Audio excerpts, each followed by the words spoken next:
अस्सलाम वालेकुम students, welcome back to my YouTube channel SLO's Academy. I am your physics teacher and today we are going to discuss about 11th class physics chapter number 13 that is relativity. बच्चों, आज की video का topic है consequences of special theory of relativity.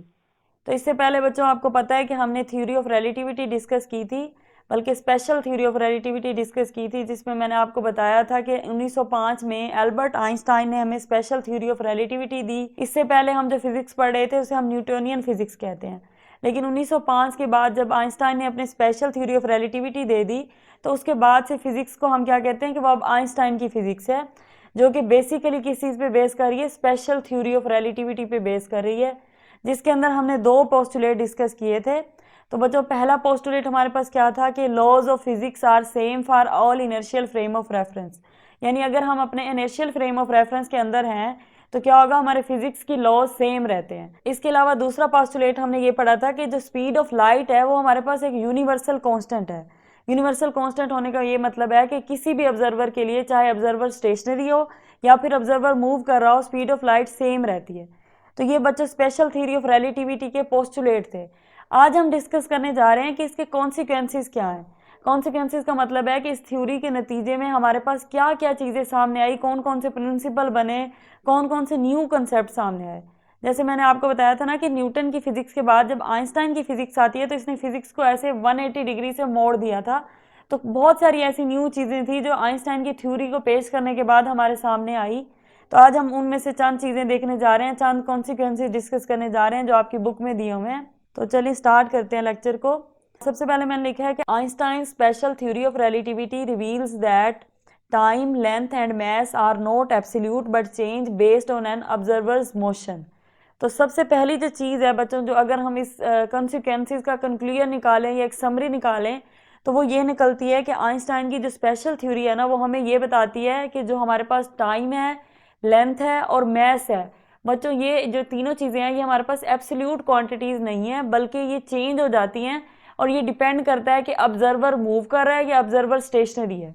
इसका मतलब ये हुआ कि इससे पहले जब हम न्यूटन की फिजिक्स को डिस्कस कर रहे थे, जब हम क्लासिकल मैकेनिक्स, क्लासिकल फिजिक्स की बात करते थे, यानी 1905 या 1900 से पहले वाली जो फिजिक्स है वो हमें ये कहती थी कि जो टाइम है वो एक एब्सोल्यूट क्वांटिटी है। लेकिन अब आइंस्टाइन की थ्योरी के बाद हम इसे इस तरह से लेते हैं कि टाइम जो है वो भी एक ऐसी क्वांटिटी है जो कि एब्सोल्यूट नहीं है, वो चेंज होती है और वो डिपेंड करती है किस चीज़ पर, ऑब्जर्वर के ऊपर डिपेंड करती है कि ऑब्जर्वर स्टेशनरी है यानी कि रुका हुआ है, एट रेस्ट है, या फिर ऑब्जर्वर मूव कर रहा है।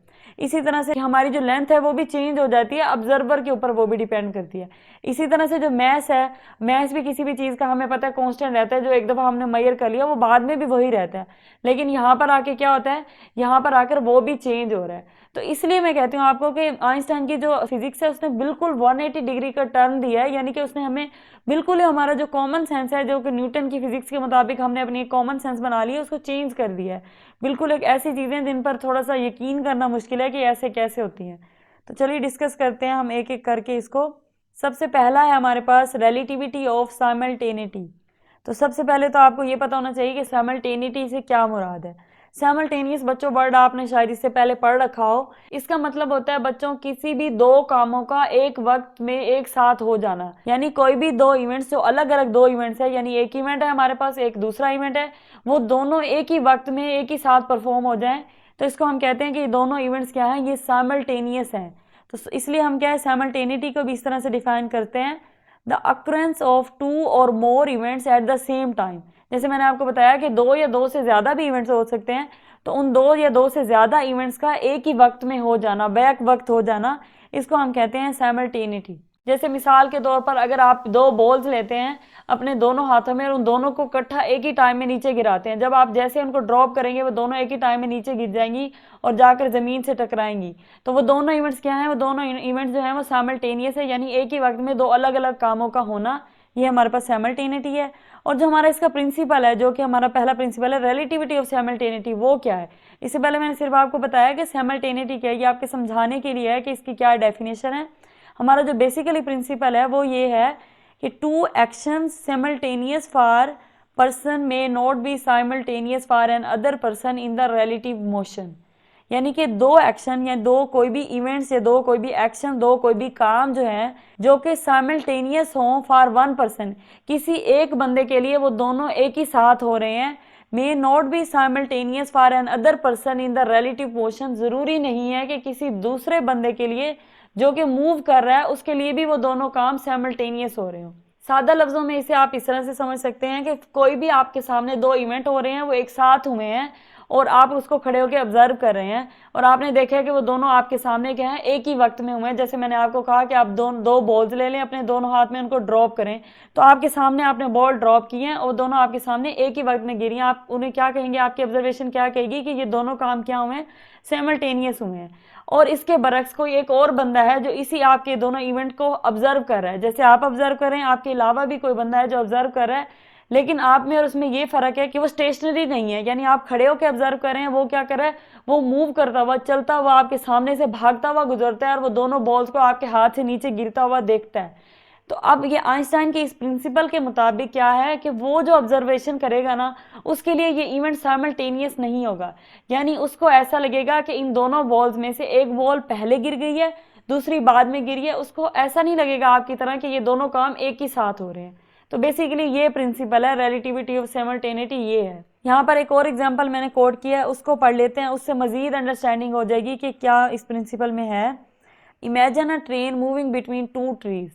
तो इमेजिन करना है कि एक ट्रेन है जो कि दो ट्रीज के दरमियान से गुजर रही है, यानी ट्रेन अपने ट्रैक के ऊपर से गुजर रही है और उसके आसपास क्या है, दो ट्रीज हैं, यानी दो दरख्त लगे हुए हैं। तो क्या होता है, suddenly lightning strikes both trees eight the same, और अचानक से, ये हमने सपोज करना है अचानक से कि बादलों से बिजली गिरती है उन दोनों दरख्तों के ऊपर, ठीक है। अब आगे क्या है कि a person standing on the track sees both boards hitting simultaneously. अब एक ऑब्जर्वर है जो कि उस ट्रेन से बाहर, यानी कि उस ट्रेन के अंदर नहीं बैठा, उससे बाहर खड़ा हुआ है दूर, और वो इस पूरे मंजर को बाहर से खड़ा हुआ देख रहा है, यानी उसके सामने दो दरख्त लगे हुए हैं, ट्रेन ऊपर से गुजरती हुई जा रही है और वो अपने सामने की ऑब्जर्व करता है कि जो बिजली है वो क्या है, उन दोनों दरख्तों के ऊपर गिरती है। तो अब वो क्या ऑब्जर्व कर रहा है, वो ये ऑब्जर्व कर रहा है कि वो बिजली जो है वो एक ही टाइम में दोनों दरख्तों के ऊपर गिरी है, यानी बिजली बिल्कुल सेम टाइम पर दोनों दरख्तों से आके टकराई है, स्ट्राइक किया उसने और दोनों को जला दिया, जो भी हुआ है, लेकिन दोनों एट द सेम टाइम हुआ है, यानी उसके लिए ये प्रोसेस सिमल्टेनियस है। अब उससे आगे क्या होता है, how ever a person inside a moving train. अब एक बंदा है जो कि ट्रेन के अंदर है, ठीक है, यानी एक ऑब्जर्वर हमारा है जो कि बाहर से खड़ा हुआ ये सारा मंजर देख रहा है और उसके लिए यह हुआ है कि बिजली गिरी है और दोनों दरख्तों के ऊपर सेम टाइम में गिरी है। अब एक और ऑब्जर्वर है जो कि ट्रेन के अंदर बैठा हुआ है, वो क्या एक्सपीरियंस करता है, ही एक्सपीरियंसेस इट डिफरेंटली, वो इसे थोड़ा सा मुख्तलिफ एक्सपीरियंस करेगा। और किस तरह से मुख्तलिफ एक्सपीरियंस करेगा, since the train is moving toward one tree and away from other tree, क्योंकि ट्रेन जो है वो एक ट्री से मूव करके दूर जा रही है और दूसरे की तरफ जा रही है। अब वो इस तरह से है कि आप यहाँ पे इस डायग्राम में देख सकते हैं, जैसे मैंने आपको पहले बताया कि ट्रेन जो है वो ट्रैक के ऊपर मूव कर रही है, एक दरख्त जो है वो ये पॉइंट ए के ऊपर यहाँ पे लगा हुआ है और एक दरख्त जो है वो उसके आगे जो है पॉइंट बी के ऊपर लगा हुआ है और ये बादल हैं। अब ये जो है फिनोमिना इस तरह से हो रहा है कि बिजली यहाँ से गिरी है, दोनों दरख्तों के ऊपर आके टकराई है और ये जो पर्सन सी है, जिसे सी का नाम दिया गया है, ये ऑब्जर्व करता है कि ये दोनों जो दरख्त हैं इन दोनों के ऊपर बिजली एक ही टाइम पे आके टकराती है, ठीक है। और एक दूसरा पर्सन है जो कि यहाँ पर आप अंदर देख सकते हैं कि बैठा हुआ है और उसने भी यही फिनोमिना ऑब्जर्व किया है, लेकिन क्या है कि उसमें और इसमें क्या फ़र्क है कि ये एक स्टैंडिंग पर्सन है, यानी कि ये क्या है, स्टेशनरी ऑब्जर्वर है, और ये जो ट्रेन के अंदर ऑब्जर्वर है ना, ये मूव कर रहा है, ये इस तरह से मूव कर रहा है क्योंकि ये जिस ट्रेन में बैठा है वो ट्रेन मूव कर रही है। और यहाँ पर ट्रेन की स्पीड भी मेंशन है 4/5 स्पीड ऑफ लाइट। तो क्योंकि ये एक मूविंग ट्रेन में है तो हम ये कहेंगे कि ये पर्सन भी मूव कर रहा है, यानी ये मूविंग ऑब्जर्वर है हमारे पास। अब जैसे मैंने यहाँ पे लिखा कि since the train is moving toward one tray and away from the other, तो आप यहाँ पे देख सकते हैं कि ट्रेन क्योंकि आगे की तरफ फॉरवर्ड मूव कर रही है ना, तो जो बी हमारे पास ट्री है, यानी कि बी पॉइंट पे जो दरख्त है उसकी तरफ मूव कर रही है ट्रेन, और ये जो ए वाले पॉइंट पे दरख्त है उससे दूर मूव कर रही है। तो होता क्या है कि होता इस तरह से है कुछ कि they see the lightning strike the tree in the front first and one behind letter.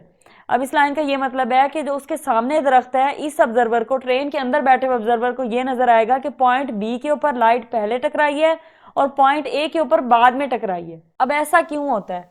ऐसा इसलिए होता है क्योंकि हमें पता है कि जो ट्रेन है वो पॉइंट बी के ऊपर जो दरख्त है उसकी तरफ मूव करके जा रही है, यानी कि इसका और इसका डिस्टेंस आहिस्ता आहिस्ता वक्त गुजरने के साथ साथ कम हो रहा है, लेकिन जो ये वाला डिस्टेंस है ये आहिस्ता आहिस्ता बढ़ रहा है। तो क्योंकि हमें पता है कि स्पीड ऑफ लाइट तो एक यूनिवर्सल कांस्टेंट है।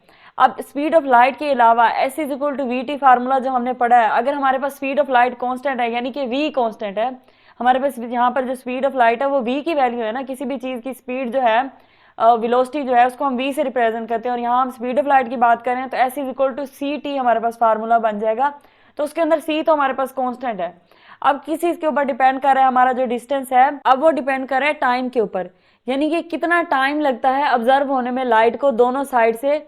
तो टाइम किसको ज्यादा लगेगा, अब ये कॉमन सेंस की बात है, आप खुद सोचें, क्योंकि ट्रेन जो है वो पॉइंट बी के दरख्त की तरफ मूव करके जा रही है, तो जो लाइट पॉइंट बी वाले दरख्त के ऊपर टकराई है वो उससे पहले पर्सन को ऑब्जर्व होगी, और जिससे वो दूर जा रहा है क्योंकि वो उससे ऑलरेडी दूर जा रहा है तो उसको इस वाले को ऑब्जर्व होने में थोड़ा सा टाइम ज्यादा लगेगा। अब हमने क्या डिफाइन किया था अपने इस प्रिंसिपल को, जो हमारे पास प्रिंसिपल रिलेटिविटी ऑफ साइमल्टेनिटी है, कि वो हमारे पास क्या है कि दो इवेंट्स हैं जो कि साइमल्टेनियस हो रहे हैं, लेकिन वो किसी एक ऑब्जर्वर के लिए साइमल्टेनियस होंगे और दूसरे के लिए नहीं होंगे। तो आप यहाँ पे देख सकते हैं इस एग्जांपल में कि जो पॉइंट सी के ऊपर खड़ा है ऑब्जर्वर, उसके लिए ये दोनों lights eight the same time यानी कि सिमल्टेनियस इवेंट परफॉर्म हो रहा है, और ये जो मूविंग ट्रेन के अंदर पर्सन बैठा हुआ है जो कि हमारे पास मूविंग ऑब्जर्वर है हमारा, क्योंकि ट्रेन मूव कर रही है, उसके लिए क्या हो रहा है, ये दोनों एट अ डिफरेंट टाइम हो रहे हैं। उसे ये पहले लाइट ये वाली ऑब्जर्व हो रही है, बाद में वो इसको देखता है कि ये यहाँ पर आकर स्ट्राइक हुई है, तो इसके लिए ये इवेंट क्या है, सिमल्टेनियस नहीं है। So this shows that simultaneity is not absolute, it depends on the observer's motion. Next principle है हमारे पास मैस एनर्जी इक्विवेलेंस। तो ये बच्चों आपको पता है आइंस्टाइन की एक फेमस इक्वेशन है जिसके बारे में शायद आपने पहले भी सुन रखा होगा, E is equal to M C square. तो इसकी बेस पे एक प्रिंसिपल है मैस एनर्जी इक्विवेलेंस या फिर मैस एनर्जी कन्वर्जन, या फिर इस तरह से आप प्रिंसिपल का नाम दे सकते हैं। तो उसको डिस्कस करते हैं। सबसे पहले मैंने लिखा है कि energy and mass are equivalent and interchangeable. तो आप इस इक्वेशन से देख सकते हैं कि energy and mass are equivalent, और इंटरचेंजेबल क्यों लिखा है, क्योंकि ये इक्वेशन हमें यही बता रही है कि हम अपने किसी भी मैस को एनर्जी में कन्वर्ट कर सकते हैं या फिर एनर्जी को मैस के अंदर कन्वर्ट कर सकते हैं थ्रू सम प्रोसेस। और यहाँ पर ये जो सी स्क्वायर है ये हमारे पास कन्वर्जन कांस्टेंट है, यानी जब हम एनर्जी को मैस के अंदर ले जाएंगे तब हमें क्या करना पड़ेगा, एनर्जी को मैस के अंदर कन्वर्ट करने के लिए एनर्जी को हम डिवाइड कर देंगे सी स्क्वायर के साथ। अगर आप मैस की वैल्यू निकालना चाहते हैं और एनर्जी से निकालना चाहते हैं तो आप क्या करेंगे, सी स्क्वायर यहाँ पर मल्टीप्लायर है, इसे इधर आके इसके नीचे डिवाइड करेंगे, आपके मैस की वैल्यू मिल जाएगी एनर्जी से, यानी कि किसी भी एनर्जी से कितना मैस प्रोड्यूस हो सकता है वो आपको ये इक्वेशन बता सकती है। और इसी तरह से कितने मैस से कितनी एनर्जी प्रोड्यूस कर सकते हैं हम, वो भी हमें ये इक्वेशन बताती है। वो इस तरह से कि उस मैस को हम सी स्क्वायर से मल्टीप्लाई कर दे तो हमें एनर्जी की वैल्यू मिल जाएगी। यानी कि ये इक्वेशन हमें क्या बता रही है, इक्वेशन हमें बता रही है कि कितने मैस से हम कितनी एनर्जी प्रोड्यूस कर सकते हैं और कितनी एनर्जी को कितने मैस में कन्वर्ट कर सकते हैं, और ये भी बता रही है कि ये दोनों आपस में कन्वर्ट हो सकते हैं, इसलिए हम इसे कहते हैं मैस एनर्जी इक्विवेलेंस। यहाँ पर वही मैंने मेंशन किया है कि this equation means that a small amount of mass can be converted into large amount of energy.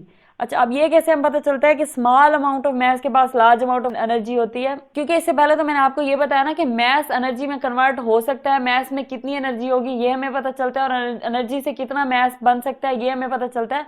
लेकिन ये जो बात है ना कि स्मॉल अमाउंट ऑफ मैस से हम लार्ज अमाउंट ऑफ एनर्जी बना सकते हैं, वो कैसे इस इक्वेशन से पता चलता है, वो इस तरह से पता चलता है कि अगर आप देखें यहाँ पर E जो है वो एनर्जी किसके इक्वल है, mass multiply by C square. आप जानते हैं ऑलरेडी C की जो वैल्यू है वो क्या है, 3 मल्टीप्लाई बाय 10⁸ मीटर पर सेकंड, यानी ऑलरेडी इतनी ज्यादा वैल्यू है C की।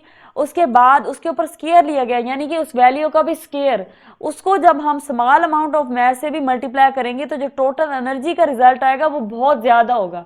यानी कि ये क्वेश्चन हमें बताती है कि बहुत स्मॉल अमाउंट ऑफ मैस से भी हम बहुत ज्यादा एनर्जी प्रोड्यूस कर सकते हैं, और वो हम कर भी रहे हैं। किस तरह से हम कर रहे हैं कि हमारे पास जो न्यूक्लियर बॉम्ब्स होते हैं या एटम बॉम्ब्स होते हैं, इनको बनाने के लिए यही प्रिंसिपल अप्लाई होता है। वहां पर क्या होता है, न्यूक्लियर बॉम्ब क्या है, वो न्यूक्लियस से प्रोड्यूस होते हैं ना, उनका नाम न्यूक्लियर बॉम्ब इसलिए रखा गया क्योंकि वो न्यूक्लियर फ्यूजन से प्रोड्यूस होते हैं। किस तरह से प्रोड्यूस होता है कि न्यूक्लियस को आपस में बम्बार्ड कराया जाता है, दो न्यूक्लियस को, तो न्यूक्लियस बहुत स्मॉल अमाउंट का मैस है। यानी अगर आप उसके मैस को देखें, क्योंकि ऑलरेडी हमें पता है कि एटम ही हमें नजर नहीं आता और एटम के अंदर न्यूक्लियस है, न्यूक्लियस कितना छोटा होगा इससे आप अंदाजा लगा, उसका मैस कितना कम होगा, मतलब बिल्कुल इनविजिबल है, बिल्कुल निग्लेजिबल मैस है उसके पास। उतना कम मैस क्या कर रहा है, हमारे पास न्यूक्लियर बॉम्ब प्रोड्यूस कर रहा है, यानी कि इतनी ज्यादा एनर्जी प्रोड्यूस कर रहा है कि हम उससे पूरे पूरे मुल्क को ब्लास्ट कर सकते हैं। जैसे आपको पता है कि हिरोशिमा नागासाकी पर भी एक बम ब्लास्ट किया गया था। तो इतनी ज्यादा एनर्जी होती है एक बम की कि उसके बाद में भी कॉन्सिक्वेंसेज रहते हैं, इतने अरसे तक भी उस जगह पर उसके कॉन्सिक्वेंसेज रहे हैं। तो इससे ये पता चलता है कि थोड़े से मैस के साथ बहुत ज्यादा एनर्जी बनाई जा सकती है। सो यहाँ पे वही मैंने लिखा हुआ है, this principle explain the working of atomic bombs and nuclear energy in nuclear reactions like in the sun or an atomic bomb. A small amount of mass is transformed into energy due to nuclear forces breaking or merging atomic nuclei. जैसे मैंने आपको बताया कि nuclear fission का क्या मतलब होता है, दो न्यूक्लियस को आपस में जोड़ देना। तो उनको जोड़ने से क्या हम कह सकते हैं, उनको दूसरे लफ्जों में हम कह सकते हैं मर्जिंग, उनको मर्ज कर रहे हैं, एक दूसरे के अंदर मर्ज कर रहे हैं, बम्बार्ड करा रहे हैं, कोलाइड करा रहे हैं किसी भी फोर्स के जरिए, पार्टिकल एक्सेलेरेटर के जरिए उनको आपस में कोलाइड कराएंगे तो क्या होगा, एनर्जी प्रोड्यूस होगी। तो यहाँ पर भी ये वाला प्रिंसिपल काम आता है। अब आ गया कि note because the object is moving at the speed of light. अच्छा हाँ, यहाँ पर एक चीज और है जो कंफ्यूजन पैदा होती है बच्चों के अंदर इस इक्वेशन को देख के, कि आमतौर पर ये ख्याल समझा जाता है कि अगर कोई भी मैस जो है अगर उसे हम स्पीड ऑफ लाइट से मूव कराएं तो वो एनर्जी में कन्वर्ट हो जाता है। इस इक्वेशन से इस तरह से इंटरप्रेट किया जाता है, हालांकि ऐसा बिल्कुल भी नहीं है। यहाँ पर जो सी स्क्वायर है वो जस्ट एक कन्वर्जन फैक्टर है, यानी कि एक चीज को दूसरी चीज में लाने के लिए, यानी एनर्जी को हमारे पास अगर हमने मैस में कन्वर्ट करना है तो उसके लिए हमें सी स्क्वायर से डिवाइड करना पड़ेगा एनर्जी को, और अगर हमने मैस को एनर्जी में कन्वर्ट करना है तो मैस के साथ मल्टीप्लाई करना पड़ेगा सी स्क्वायर को। ये कन्वर्जन फैक्टर है, यानी एक चीज से दूसरी में जाने के लिए हम इसे मल्टीप्लाई या डिवाइड करें, कन्वर्ट करने के लिए यूज करें। लेकिन ऐसा बिल्कुल भी नहीं है कि अगर एक मैस स्पीड ऑफ लाइट से, जो कि पहले तो हम अचीव ही नहीं कर सकते ना, हमें पता है कि nothing can move equal to speed of light या more than speed of light, ये हमें आइंस्टाइन ने बताया है। लेकिन अगर ऐसा हो भी जाए किसी तरह से तब भी ये एनर्जी में नहीं कन्वर्ट होगा, ये इसकी गलत इंटरप्रिटेशन है। असल में ये इस तरह से है कि सिर्फ ये कन्वर्ट हो सकते हैं, और कितना हमारे पास कितने मैस से कितनी एनर्जी आ सकती है, कितनी एनर्जी से कितना मैस आ सकता है, ये हमें ये इक्वेशन बताती है। सो यहाँ पे मैंने लिखा कि C square in this equation is just a conversion factor, और ये आपके पास डायग्राम है जो आपको बताती है कि एनर्जी मैटर में चेंज हो सकती है, यानी मैस में चेंज हो सकती है, और मैटर क्या है वो एनर्जी में चेंज हो सकता है through this equation E is equal to mc square. Third हमारे पास कॉन्सिक्वेंसेज है लेंथ कॉन्ट्रैक्शन। अब तीसरी चीज हमारे पास लेंथ के बारे में आ गई। जैसे स्टार्टिंग में हमने कहा था कि हमारे पास क्या होता है, टाइम, मैस, लेंथ, ये तीनों चीजें क्या है, एब्सोल्यूट नहीं रहेंगी। तो लेंथ क्या करती है, कॉन्ट्रैक्ट कर जाती है। अब हम देखते हैं कि कब कॉन्ट्रैक्ट करती है और किस तरह से कॉन्ट्रैक्ट करती है। तो सबसे पहले इसकी डेफिनेशन देख लेते हैं। Length contraction is a phenomenon in which the length of an object moving at high speed appears shorter in the direction of its motion to a stationary observer।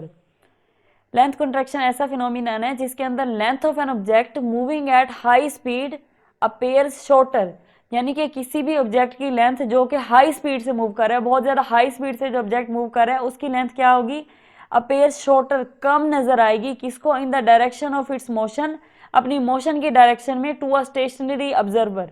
यानी ये इस तरह से है कि फॉर एग्जांपल आप किसी भी ऑब्जेक्ट को देख रहे हैं और वो आपके सामने मूव कर रहा है, आप खड़े हुए हैं, स्टेशनरी हैं, क्योंकि ऑब्जर्वर के बारे में क्या लिखा हुआ है कि स्टेशनरी ऑब्जर्वर। तो ऑब्जर्वर क्या है, वो स्टेशनरी है, एट रेस्ट है, और उसके सामने कोई भी ऑब्जेक्ट मूव कर रहा है हाई स्पीड के साथ, तो उसकी जो लेंथ है वो अब स्टेशनरी ऑब्जर्वर को कॉन्ट्रैक्ट या शॉर्टर या कम नजर आएगी ओरिजिनल लेंथ से।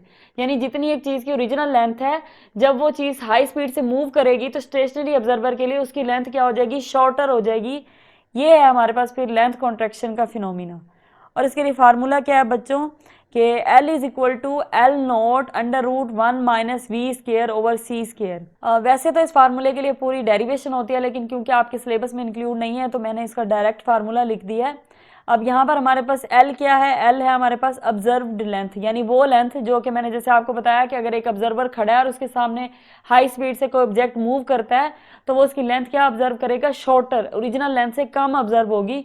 तो ये वो वाली लेंथ है जो ऑब्जर्व हुई लेंथ है, ऑब्जर्व्ड लेंथ है, जो कि है हमारे पास shorter length seen by stationary observer. उसके बाद L नॉट हमारे पास एक्चुअल लेंथ है, जो कि उस ऑब्जेक्ट की एक्चुअल लेंथ होगी, असल में जो होगी। और v हमारे पास है स्पीड ऑफ मूविंग ऑब्जेक्ट, जिस स्पीड से वो ऑब्जेक्ट मूव कर रहा है, यानी जैसे मैंने कहा हाई स्पीड से मूव करेगा तो जितनी भी उसकी क्वांटिटी, जितनी भी वैल्यू होगी, जितना भी मैग्नीट्यूड होगा वो हम v की जगह पुट कर देंगे।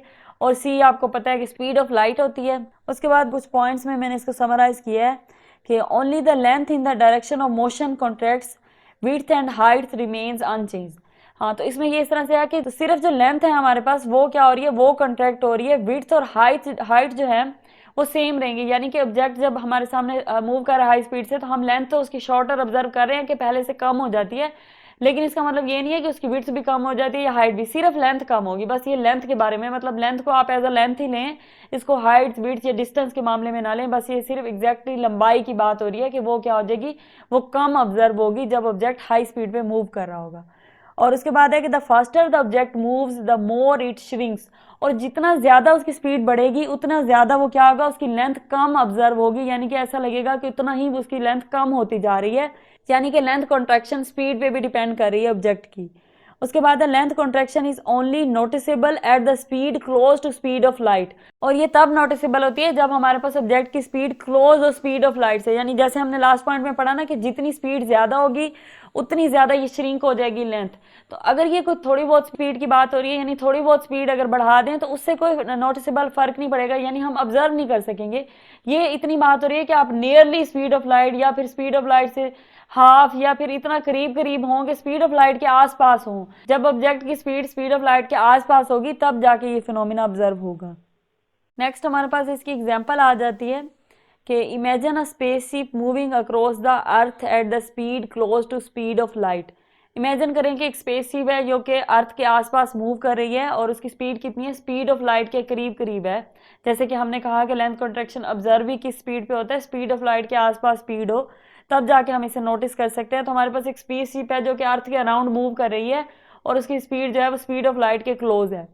If its actual length is 100 metre, अब सपोज कर लें कि उसकी एक्चुअल लेंथ 100 मीटर है, तो क्या होगा, an observer on the earth may see it as only 50 metres long due to the length contraction. यानी कि इतना ज्यादा फर्क आ जाएगा कि अगर वो स्पीड ऑफ लाइट के करीब करीब स्पीड से मूव कर रहा है, तो जो एक स्टेशनरी ऑब्जर्वर अर्थ के ऊपर खड़े होकर उसको देख रहा है, अगर उसकी ओरिजिनल लेंथ 100 मीटर है तो उसको उससे हाफ नजर आएगी, यानी कि उसको ये ऑब्जर्व हो रहा होगा कि वो 50 मीटर की है, इतनी कम नजर आ रही होगी दूर से। But for someone inside the spaceship it remains 100 metre, लेकिन अगर कोई स्पेसशिप के अंदर बैठा है तो उसके लिए वो 100 मीटर ही होगी। ऐसा इसलिए होगा क्योंकि जो उसके अंदर बैठा है उसके लिए वो स्पेसशिप क्या है, वो स्टेशनरी है, क्योंकि वो भी उसके साथ मूव कर रहा है, तो उसके लिए क्या है, वो स्टेशनरी है। लेकिन जो ऑब्जर्वर हाथ के ऊपर खड़े होकर उसे ऑब्जर्व कर रहा है उसके लिए वो क्या है, इतनी ज्यादा स्पीड से मूव कर रही है, तो उसको वो लेंथ कॉन्ट्रैक्शन का फिनोमिना जो है वो ऑब्जर्व हो रहा होगा। नेक्स्ट है हमारे पास टाइम डायलेशन, जो कि हमारा फोर्थ पॉइंट है। टाइम डायलेशन के बारे में एक बहुत इंटरेस्टिंग बात यहाँ पर मैंने लिखी है कि a moving clock ticks slower than a stationary clock. तो सबसे पहले तो हम समझते हैं कि मूविंग और स्टेशनरी क्लॉक का क्या मतलब है। स्टेशनरी क्लॉक का मतलब है कि जो हमारे पास यहाँ पर टाइम है इस वक्त, अगर आपके कमरे में कोई भी वॉच लगी हुई है या फिर अगर आपके मोबाइल के ऊपर जो भी टाइम चल रहा है, तो क्योंकि आप यहाँ पर स्टेशनरी है, आपका मोबाइल स्टेशनरी है, तो उसके अंदर जो टाइम चल रहा है वो स्टेशनरी क्लॉक लगा लें आप, उसके अंदर जो क्लॉक है वो स्टेशनरी क्लॉक है। और मूविंग क्लॉक इस तरह से एक एक्सपोज करने के आप एक क्लॉक एक सेटेलाइट के अंदर लगी हुई है और वो सेटेलाइट क्या है, वो मूव कर रही है ऊपर स्पेस में, तो उसके अंदर जो क्लॉक लगी है वो स्टेशनरी क्लॉक नहीं है, उसे हम मूविंग क्लॉक कहेंगे। और हमारे पास जो क्लॉक है इधर जमीन के ऊपर अर्थ के ऊपर, उसे हम कह रहे हैं स्टेशनरी क्लॉक। तो यहाँ पर क्या लिखे हैं, मूविंग क्लॉक, जो कि अभी हमने सपोज किया कि सैटेलाइट के अंदर लगी हुई है, वो क्या करेगी, टिक स्लोअर। टिक का मतलब है कि उसकी वो जो सुइयां टिक टिक टिक टिक कर रही होती हैं स्लोअर, यानी कि अगर घड़ी की सुइयां स्लो मूव कर रही होंगी तो इसका क्या मतलब है, इसका यही मतलब है ना कि टाइम क्या है, स्लो है, वहां पर टाइम आहिस्ता आहिस्ता गुजर रहा है, यानी कि घड़ी आराम आराम से अगर एक जगह एक नंबर से दूसरे नंबर तक आराम आराम से जा रही है, स्लो हो गई है, ज्यादा वक्त ले रही है आगे जाने में, अगले नंबर तक जाने में, तो इसका मतलब है वक्त क्या है, वहां पर रुक गया है, थोड़ा कम हो गया है, आहिस्ता हो गया है। देन किससे, स्टेशनरी क्लॉक से, जो हमारे पास टाइम है। यानी कि अगर हमारे पास घड़ी जो है वो एक सैटेलाइट के अंदर लगी हुई है और सैटेलाइट मूव कर रही है, तो वहां पर जो 5 मिनट गुजर रहे हैं उनके 5 मिनट गुजरने में जितनी देर लगती है और जितनी देर में हमारे अर्थ पर गुजर रहे हैं उसमें फर्क है। और फर्क ये है कि अर्थ पे जल्दी 5 मिनट गुजर जाएंगे और उस जो सैटेलाइट के अंदर क्लॉक है उसके अंदर वही 5 मिनट क्या है, देर से गुजरेंगे, यानी हमारे पास तब तक शायद 7 मिनट गुजर जाए जबकि वहां पर सैटेलाइट के अंदर 5 मिनट गुजरे होंगे, तो यानी 2 मिनट ज्यादा लेगी वो वाली वॉच 5 मिनट गुजारने में। तो ये एक बड़ी इंटरेस्टिंग सी बात है कि टाइम क्या होता है, मूविंग ऑब्जेक्ट के अंदर स्लो हो जाता है। तो इसके बारे में आगे जो इसका प्रिंसिपल है वो कैसे है कि it is defined as time slows down for object moving at high speed close to speed of light compare to the objects at rest. यानी कि क्या बात, फिर इससे क्या समझ आता है कि जो ऑब्जेक्ट स्पीड ऑफ लाइट के क्लोज स्पीड से मूव कर रहे हो उनके लिए टाइम क्या हो जाएगा, उनके लिए टाइम स्लो हो जाएगा।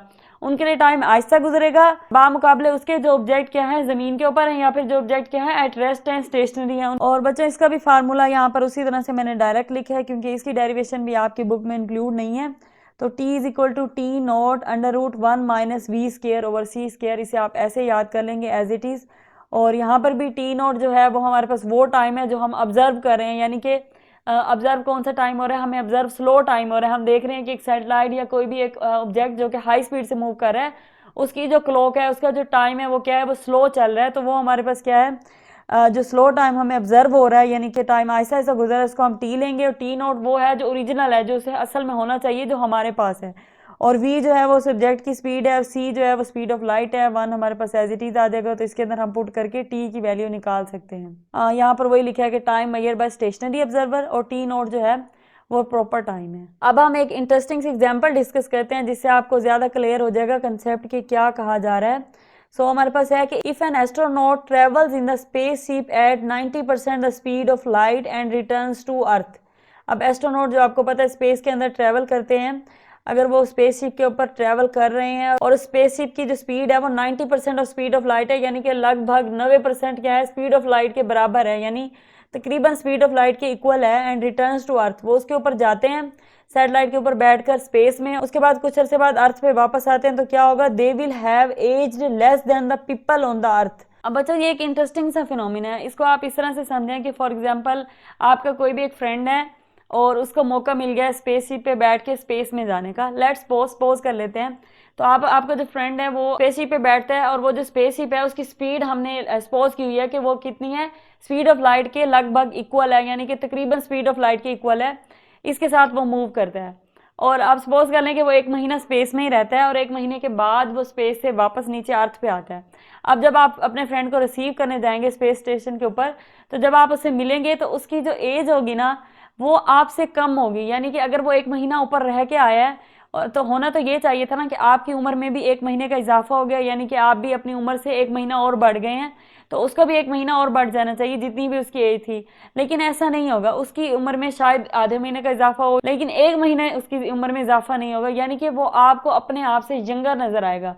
और अगर इसी टाइम ड्यूरेशन को आप बढ़ा लें, फॉर एग्जांपल अगर वो 10 साल वहाँ पे रह के आता है तो जब वापस आएगा तो अगर आप अभी 20 के हैं आप 30 के हो जाएंगे 10 साल बाद, और अगर वो भी 20 का है तो जब वो वापस आएगा तो शायद वो 25 का हो या 24 का हो, यानी वो आपसे थोड़ा सा यंग नजर आएगा। और ऐसा इसलिए है क्योंकि जब वो ऊपर वहां पर स्पीड ऑफ लाइट के साथ मूव करके स्पेसशिप में स्पेस में चला गया तो वहां पर उसके लिए जो टाइम है बच्चों वो डिले हो जाएगा। ये एक हैरानकुन कंसेप्ट भी है और शायद आपके लिए अभी एक्सेप्ट करना मुश्किल हो, लेकिन ऐसा है क्योंकि आइंस्टाइन की जो स्पेशल थ्योरी ऑफ रिलेटिविटी उसके कॉन्सिक्वेंसेज है जो कि प्रूव्ड हो गई है, जिस थ्योरी को यूनिवर्सली एक्सेप्ट किया जा चुका है, और वो ऐसा कहती है, उसके थ्योरी के कॉन्सिक्वेंसेज ये कहते हैं कि ऐसा होता है कि अगर आप स्पीड ऑफ लाइट से मूव करना स्टार्ट कर दें तो आपकी उम्र जो है वो रुक सकती है, वो आहिस्ता हो सकती है, आप बाकी लोगों से ज़्यादा यंग रह सकते हैं। तो इसी तरह से आप इस डायग्राम में देख सकते हैं कि यहाँ पर ये जो एक यंग मैन है जो कि यहाँ पर एक इंसान को छोड़ के जा रहा है, उसे गुड बाय कह के स्पेसशिप में जा रहा है, और स्पेसशिप की स्पीड ऑफ लाइट हमने क्यों ये जब वो वापस आता है तो क्या है कि space traveller is younger than the twin, जो उसका ट्विन है जिसके बराबर उसकी एज थी, वो जब वापस आके उसे हैंडशेक कर रहे हैं तो देख सकते हैं आप कि ये जो है इसकी एज काफ़ी ज़्यादा हो गई है, लेकिन इसकी एज में भी फ़र्क आया है लेकिन उतना ज़्यादा नहीं है, इसके मुकाबले में कंपैरेटिवली इसकी एज कम है। तो ये हमारे पास टाइम डायलेशन का एक इंटरेस्टिंग फैक्ट है। सो हम एग्जाम्पल कंप्लीट कर देती हूँ, हम दोबारा से स्टार्ट करते हैं। If an astronaut travels in spaceship at the 90% the speed of light and returns to the earth, they will have aged less than the people on the earth. This means that time pass slower for them compare to those in earth, यानी कि उनके लिए क्या है, time Aahista Aahista पास हुआ है। तो conclusion क्या हुआ कि टाइम इज अ रिलेटिव। तो सबसे पहले तो हमें ये पता चला कि टाइम एक एब्सोल्यूट क्वांटिटी बिल्कुल भी नहीं है, जो हम इससे पहले समझते हैं कि टाइम हर जगह एक जैसा होता है, ऐसा नहीं है। अगर ऑब्जर्वर की स्पीड बढ़ जाए, उसकी स्पीड ऑफ लाइट के बराबर हो जाए तो टाइम स्लो हो जाता है।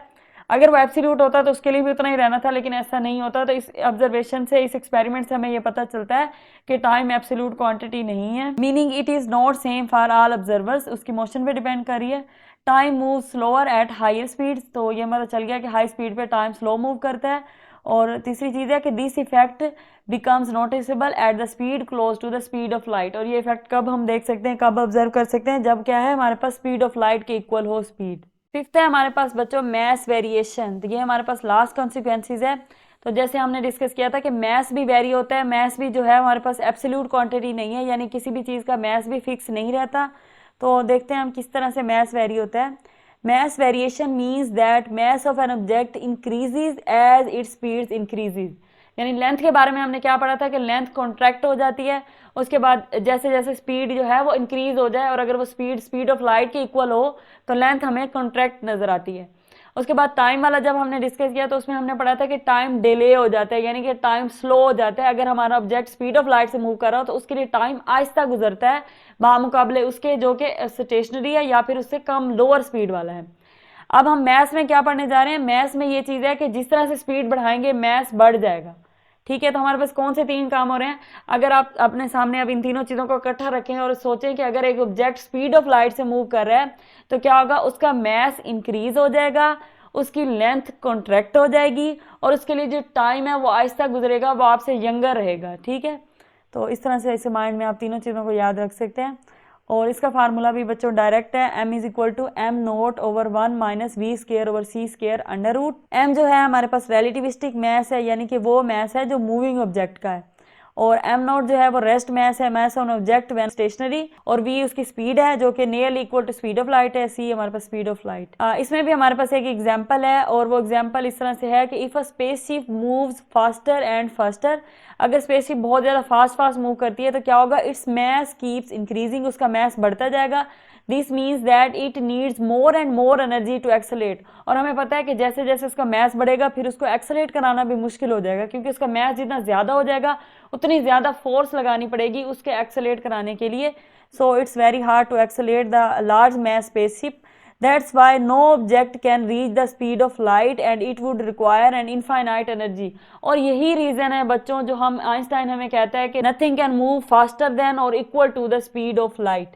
क्योंकि अगर वो स्पीड ऑफ लाइट से कोई भी चीज़ मूव करेगी या उससे ज़्यादा स्पीड से मूव करेगी, जो कि बिल्कुल भी पॉसिबल नहीं है, लेकिन अगर ऐसा करेगी तो क्या होगा, उस चीज़ को हमें कंट्रोल करने के लिए बहुत ज़्यादा इनफाइनाइट एनर्जी चाहिए, इतनी एनर्जी हमारे पास है ही नहीं।